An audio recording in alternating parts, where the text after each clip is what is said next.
Devido a problemas na elaboração do vídeo da parte 2 do Graph7, do processo de seleção do tamanho de caixas nas esteiras, ele teve que ser refeito duas vezes. A primeira vez, que o primeiro problema que ocorreu foi que o software de captura do vídeo ele acabou fechando por um bug e o vídeo estava pausado, então ele acabou fechando por um erro inesperado e ele acabou não finalizando o vídeo. Se ele não finaliza o vídeo, ele acaba encerrando o arquivo de vídeo, o arquivo que armazena o vídeo, e não armazena o encerramento do vídeo, ou seja, ele não envia ao arquivo o encerramento do vídeo com a duração final do vídeo, ao final do arquivo. Com isso, a gente acaba perdendo o arquivo de vídeo inteiro e não houve recuperação desse arquivo de vídeo, tendo que ser refeito novamente. O segundo problema que houve com a segunda versão daí do arquivo de vídeo refeita para essa segunda parte do Graph7, da videoaula do Graph7, foi que elas foram feitas, as partes dessa segunda parte do arquivo do Graph7, e saíram sem som, provavelmente pela configuração do arquivo do software de captura do vídeo. Isso acarretou mais atrasos na elaboração do vídeo e na sua publicação, porém já retornei novamente à parte em que foi encerrado a primeira parte do vídeo do Graph7, reiniciaremos a segunda parte a partir desse ponto aqui e daremos procedimento à segunda parte do vídeo do Graph7, do processo industrial de seleção das esteiras relativo ao Ladder, que já foi elaborado, primeira parte do Ladder que já foi elaborado a primeira versão. Então, prosseguindo e dando prosseguimento ao processo do Graph7 ao que já foi elaborado, nós já definimos as ações, porventura. As ações estão listadas aqui à direita. Aí, conforme foi mencionado, então temos o esboço aqui das ações. Podemos revisar as ações, efetuar, sendo um esboço delas, as devidas correções, inclusões, exclusões, alterações nestas ações e, é claro, vamos associar agora as ações às respectivas etapas e as devidas transições e as suas receptividades de acordo com a teoria do Graph7 e a sua normatização. Iniciando como exemplo e revisando aqui, nós definimos a primeira ação, o acionamento do botão de iniciar o processo, que está relacionado justamente à ação da primeira etapa, que é essa etapa inicial aqui com traço duplo, que nós colocamos aqui a etapa inicial como exemplo, a etapa 1 depois da etapa inicial e a primeira transição aqui com sua receptividade, T1. Então a etapa inicial ela pode ter uma ação associada a ela ou pode não ter nenhuma ação associada a ela também. Então uma etapa não precisa ter obrigatoriamente uma ação associada a ela, ou seja, ela pode não ter nenhuma ação associada, pode ter alguma ação que porventura não efetue a ativação de algum atuador do processo, um atuador físico ou virtual, não precisa ativar nenhum atuador, não precisa também desativar nenhum atuador, pode ativar mais de um atuador, pode desativar também mais de algum atuador, tanto faz. Então fica livre isso no processo. Aqui foi associada a ação de acionamento do botão de iniciar o processo. Aí no acionamento do botão de iniciar o processo, ele efetua a receptividade da transição T1, que dá a condição daí de passar ao processo 1, que tem um acionamento da esteira inclinada. Então já podemos associar essa ação à etapa 0, que seria a etapa inicial de traço duplo. Então já podemos pegar aqui e deixar somente essa ação ali por enquanto. Se houver alguma mudança, a gente pode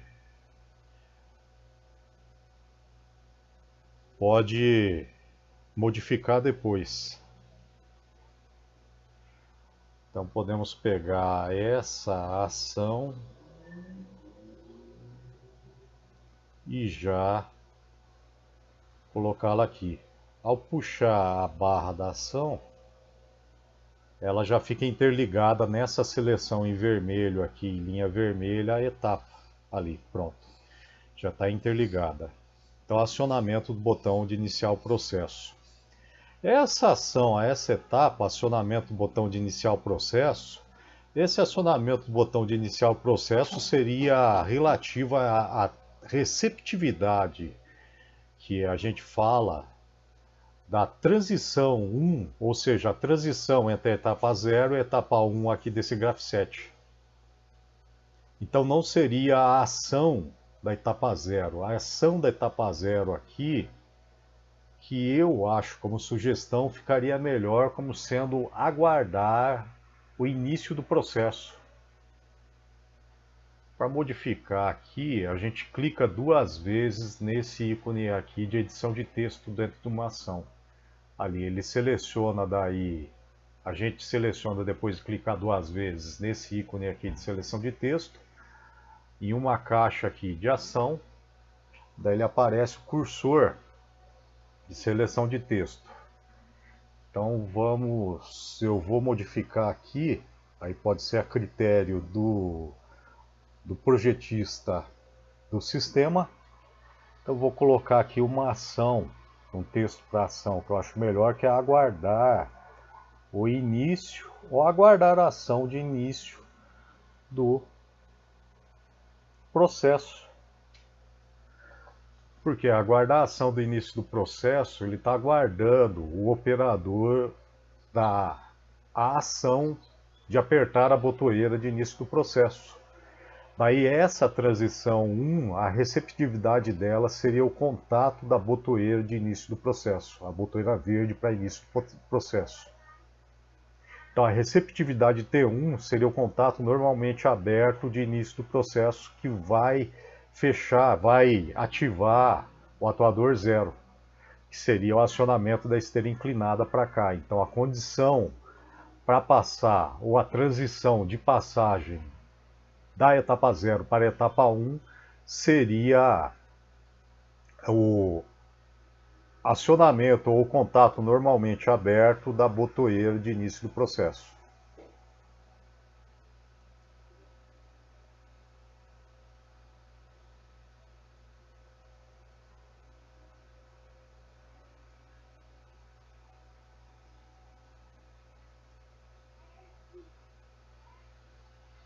Agora podemos passar para a próxima etapa. Então a próxima etapa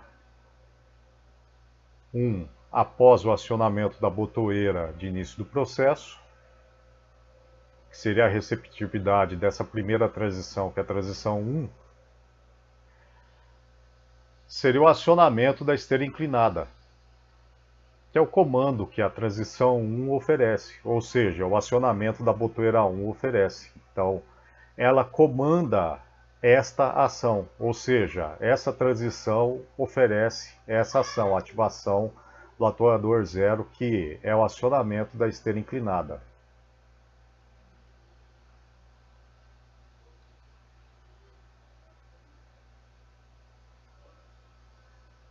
Fora isso, acionamento da esteira horizontal, desativação da esteira da esquerda e da direita, não. É depois de outra transição. Então seria para a próxima etapa, que seria a etapa 2.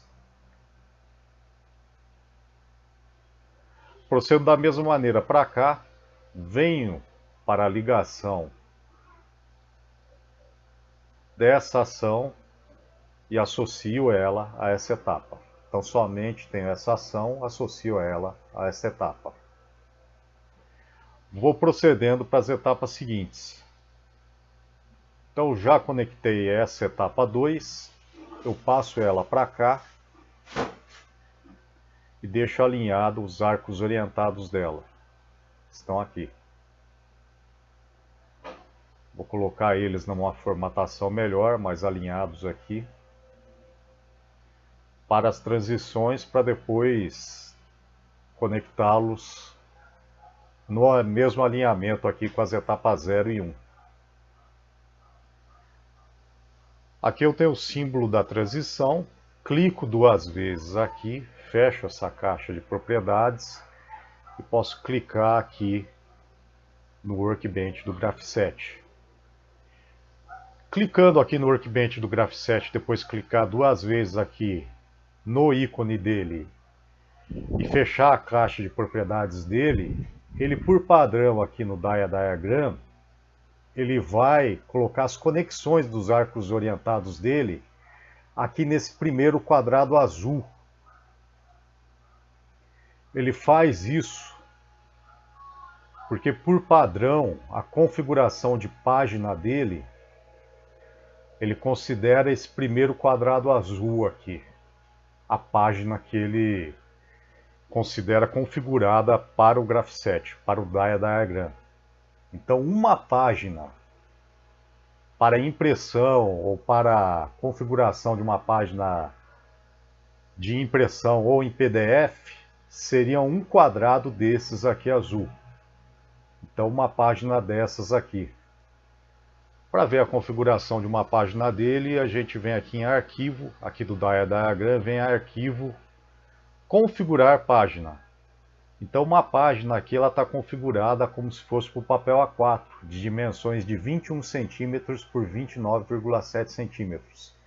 Então 29,7 cm de altura e 21 cm de largura, se tiver na orientação ali é portrait, né? Não paisagem. Então se estiver na orientação vertical. E com margens de 2,82 centímetros de em cima, né, de topo, embaixo, da esquerda e da direita, na escala de 100%. Então ele considera que, se for fisicamente em um papel, então um papel A4 aqui, como se fosse um quadrado desses aqui. Ou seja, esse meu gráfico no Graph7 aqui, ele vai caber em 9 páginas de papel A4, que está aqui.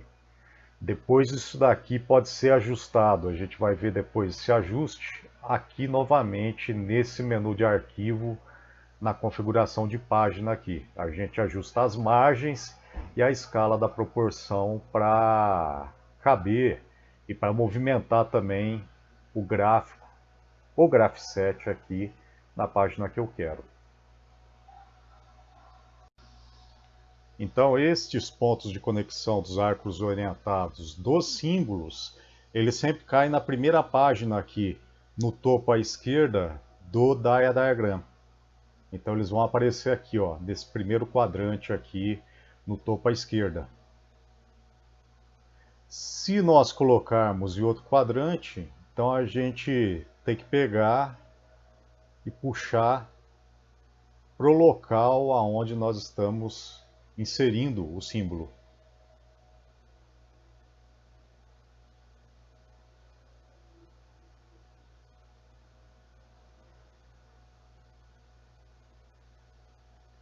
Agora eu vou passar para o alinhamento do símbolo com a etapa. Então entre as etapas eu obrigatoriamente tenho que ter uma transição, somente uma transição, porque entre as transições eu também tenho que ter obrigatoriamente uma etapa. Eu efetuo a ligação entre eles quando o meu arco orientado ele aparece ligado aqui pelo traçado vermelho pelas etapas, conectando as etapas ali. Eu verifico ali a numeração, então tem a primeira transição 1, seguindo a ordem aqui. Eu clico, seleciono a transição, clico com o botão direito ali, vou nas propriedades. Seria pela ordem aqui a transição 2. Ok, aplicar e fechar. As etapas também é a mesma coisa, 0, 1, 2. Depois eu tenho que verificar a numeração, se eu não me engano ele aceita aqui a etapa 0 como a inicial, o A1. Depois eu vou verificar esse detalhe aí, qualquer coisa a gente pode pegar e modificar a numeração também. Mas pela norma, a numeração ela tem que ter a sequência correta. Então seria 0, 1 e crescente, né? 0, 1, 2.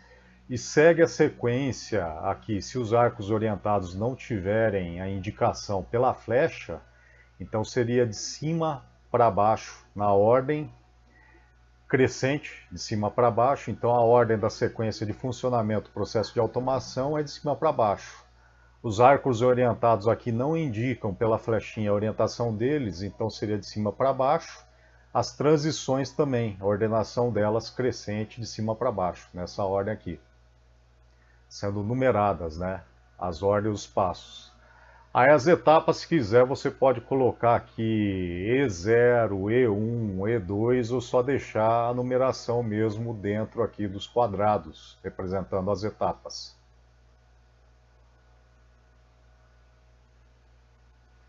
Passando a etapa 2, então a etapa 1 foi o acionamento da esteira inclinada. A transição da etapa 1, depois que a esteira inclinada foi acionada, a esteira inclinada sendo acionada vai puxar a caixa para cima dela até que a caixa alcança o primeiro sensor na esteira inclinada, que é o sensor 0.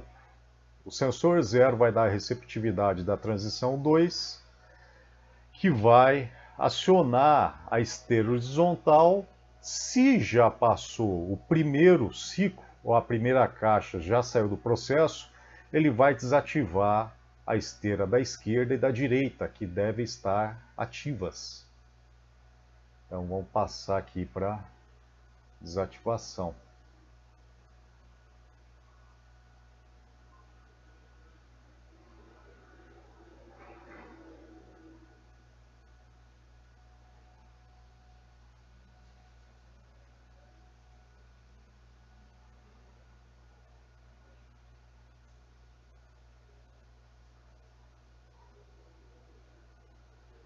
Como eu tenho aqui acionamento da esteira horizontal, desativação da esteira da esquerda e da direita.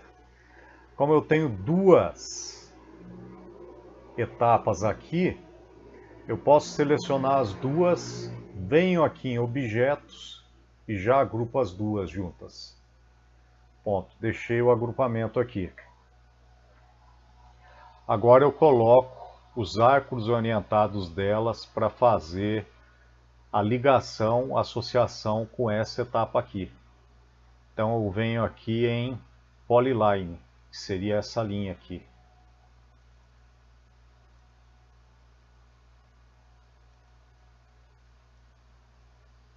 Puxo essa linha para cá,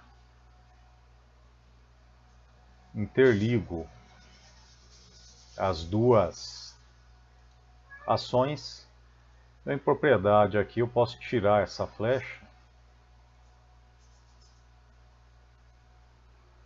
alinho, deixo alinhado ali com a etapa, venho nessa linha aqui, a linha comum, vou clicar ali,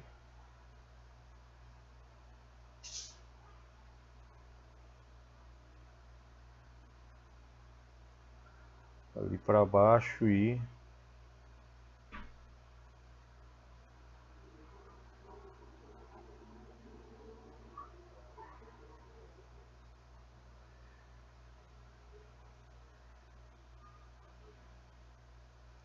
deixo alinhado também. Posso tirar a flecha dela. Ok, aplicar. Depois que eu fiz isso, eu posso selecionar todo esse conjunto aqui em objetos e agrupar. Pronto, ele ficou um conjunto só da ação aqui, está associado a essa etapa 2. A transição 2, então, ela fica a transição dessa etapa 1 para a etapa 2, ela tem a receptividade dela associada ao sensor 0. Então está associado ao contato normalmente aberto do sensor 0, que vai dar a condição para se passar da etapa 1 para a etapa 2. Ou seja, dessa ação aqui para essas ações. Lembrando que depois que eu estou nessa etapa aqui, ocorre a ação de acionamento da esteira inclinada. Passou para essa etapa aqui, ou seja, foi satisfeita essa condição aqui, que é a condição do sensor 0 ser acionado, então a esteira inclinada ela continua acionada, se ela foi acionada aqui na etapa 1. Ela foi acionada na etapa 1, deu condição para essa ação, então ela continua acionada. Passou para a etapa 2, aciona a esteira horizontal. A etapa 1, que acionou a esteira inclinada, continua ativa então ainda a esteira inclinada, a não ser que eu tenha outra ação depois, ou aqui na etapa 2, que desative a esteira inclinada. Então continua valendo essa ação aqui ainda. Ela continua valendo por quê? Porque eu não tive outra ação ainda para desativar a esteira inclinada. Então a esteira inclinada continua ativa ainda, vai ser ativada a esteira horizontal, e a esteira inclinada está ativa junto com a esteira horizontal. Da esteira da esquerda e da direita vão ser desativadas se elas estiverem ativas, né? Se estiver ativa da esquerda ou da direita, elas vão ser desativadas. Agora procedo da mesma maneira para a etapa 3, com a transição 3, e verificando as ações aqui de armazenar o tamanho da caixa, desativar a esteira inclinada, e depois para a etapa 4, transição 4, e assim por diante.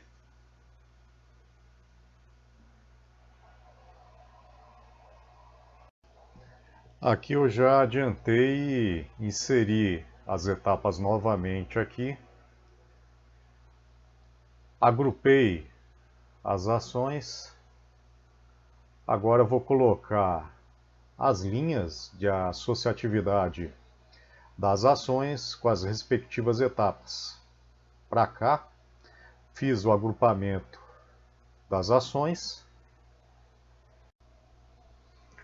Nesse exemplo aqui, eu pego essa polyline,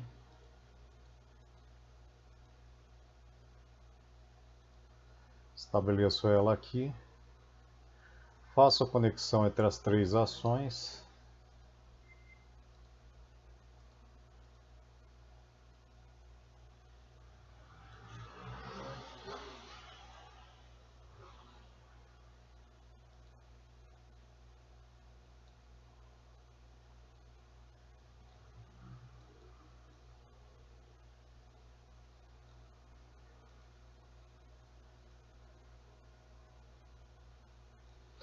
E conecto aqui.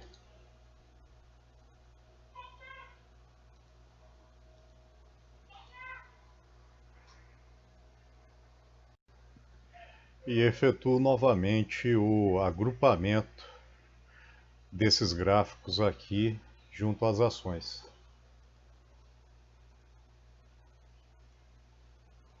Aqui não esquecendo também de verificar a ordem das transições e das etapas.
Chegando à etapa 5 então desse graph set, quando a caixa ela chega em cima da mesa giratória, a mesa giratória é acionada, então ela chegou ao sensor 6, ocorre o acionamento da mesa giratória, desativamento do rolete da mesa giratória para a caixa não cair de cima da mesa, desativamento da esteira horizontal, que ela não precisa se manter funcionando, nem deve ficar funcionando também se houver uma outra caixa em cima dela, que não deve haver, porque a esteira horizontal, a esteira inclinada já está desligada, está desativada.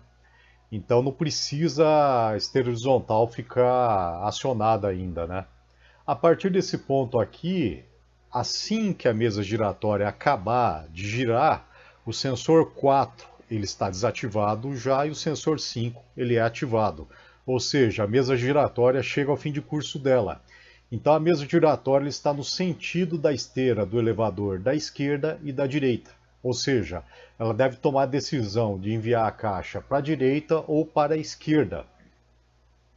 Desse jeito, ela tem que tomar a decisão baseada no tamanho da caixa e vai ocorrer aqui uma divergência de dois caminhos que ela pode seguir.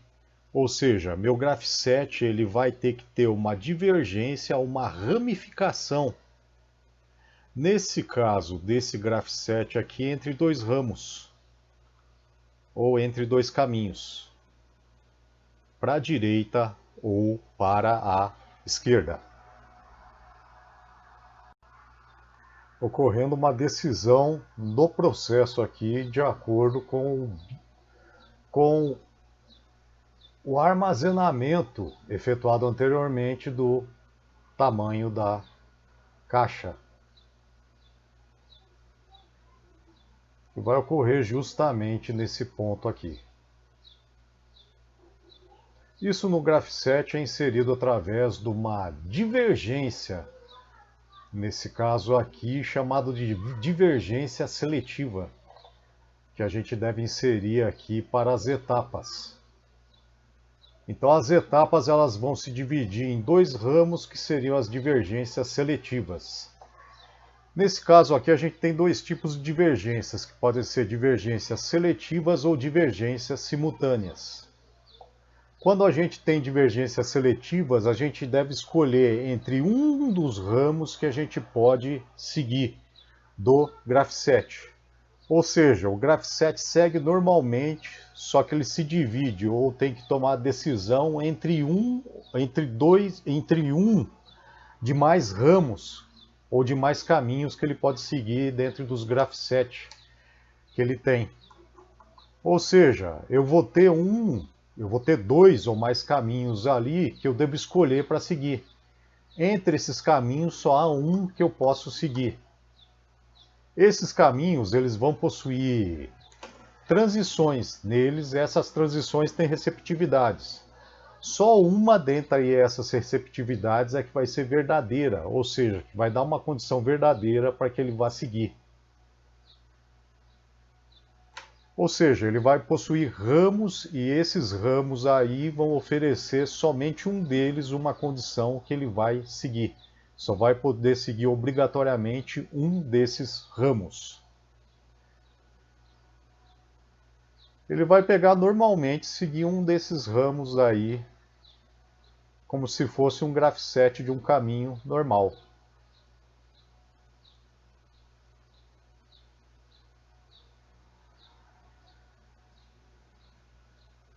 Uma divergência dessas, ou um graph set desses, ele vai se encerrar normalmente uma convergência seletiva. Então, um graph set que se abre uma divergência seletiva, ele se encerra em uma convergência seletiva e retorna a um caminho normal, a um caminho único novamente. Abrindo em uma divergência seletiva, ele pode se abrir em diversos ramos, quantos ramos você quiser. Esses ramos eles não precisam ser iguais entre eles, quer dizer, você não precisa ter o mesmo número de etapas entre eles, as etapas não precisam ser iguais entre elas, não precisam ter ações semelhantes entre elas, não precisam ter o mesmo número de etapas entre elas. As etapas não precisam ser parecidas entre elas. Você pode ter um ramo que não tenha etapa até, mas os ramos têm que seguir as mesmas normatizações para os outros ramos comuns. Ou seja, entre as etapas de cada ramo você tem que ter pelo menos, você tem que ter obrigatoriamente uma transição. E entre as transições de cada ramo você tem que ter uma etapa, obrigatoriamente. Como você tem uma divergência seletiva, então para cada divergência você tem que ter, ou para cada ramo você tem que ter uma transição. Então aqui, como eu acabei e vou abrir uma divergência seletiva após essa etapa aqui, eu abro essa divergência, eu vou abrir dois ramos aqui, que eu necessito nesse grafset, dois ramos. Seria um ramo para uma caixa pequena e outro ramo para a caixa grande. Um ramo para enviar a caixa pequena para a esquerda, inicialmente, e outro ramo para enviar uma caixa grande para a direita. Então vou precisar, para o ramo que vai enviar a caixa para a esquerda, uma seleção, uma transição. E o ramo que vai enviar a caixa para a direita, outra transição. Então, como eu encerrei aqui, vou abrir a divergência como etapa. Então, logo após a etapa, eu vou abrir a divergência. Então, logo após abrir a divergência, eu vou ter que colocar duas transições. Por quê? Porque vem logo depois da etapa. A transição ela se encontra aqui, nesse ícone. Clico duas vezes ali normalmente, clico aqui no grafset. Chego aqui, coloco logo após a etapa. Posiciono logo aqui para baixo. Ok. Vou conectar a minha etapa, que é a etapa 5, ali na minha divergência. Seria a divergência seletiva. Eu tenho as minhas etapas seguintes, estão ali. Vou posicionar elas para as minhas etapas, não, as minhas ações das etapas seguintes. Vou posicionar elas para inserir as etapas.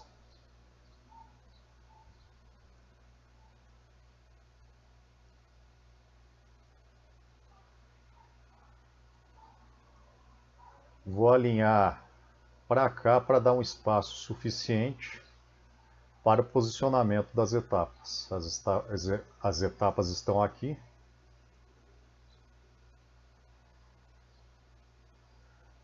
Seria aqui uma etapa.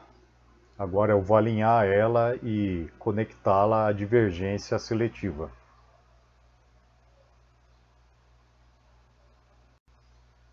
Como eu havia mencionado, como eu finalizei aqui, vou abrir a divergência seletiva após uma etapa.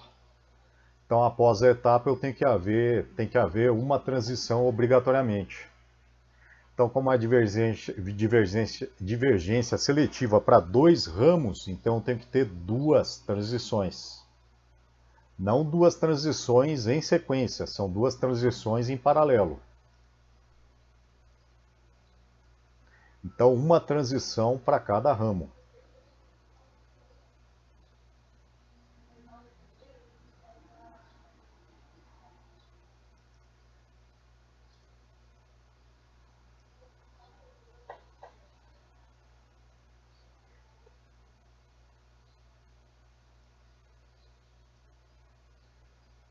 Eu alinho as transições.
E aí eu sigo o mesmo procedimento aqui para a esquerda, para o ramo da direita. Mesmo procedimento do ramo da esquerda para o mesmo procedimento do ramo da direita também.